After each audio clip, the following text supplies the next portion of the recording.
Remember these wonderful, beautiful times when you experienced ChatGPT for the very first time? This almost brings back memories.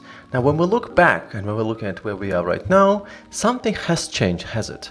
We kind of get this really strange feeling about AI. It's weird, it hallucinates things, at least this is how we call it, but it forgets things, so we have to remind it all the time. If you want to articulate something very specific and want to make a little change here and there, it's always a story. You have to be very articulate about how to do that.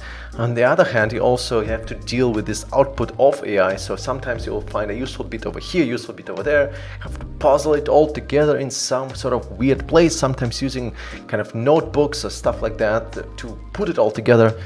Is it really the state of AI? I don't think so. So I would like to invite you on a journey to explore what does it mean to design truly remarkable, wonderful, helpful, useful, valuable AI interfaces for our end users. The world is very much powered by AI, or will be powered by AI soon. So we probably want to be on that right track as it is happening and drive it rather than just, looking from the side of what is happening there. And for me personally, the start is not to go with AI first experiences at all. Instead, what we're going to do instead is see how AI can help and enable people to do whatever it is that they want to do.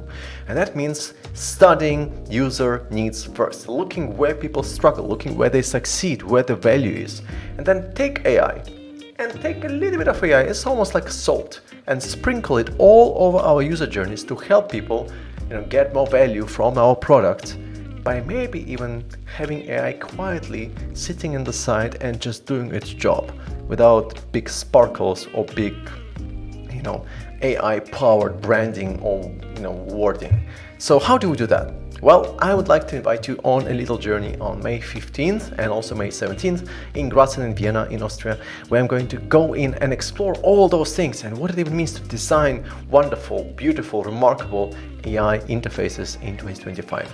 I hope to see you there. It will be a lot of fun, very practical, and you'll get a wonderful toolbox of techniques and examples you can apply to your work right away on the day after the workshop. So, looking forward to see you there. Bye bye everyone.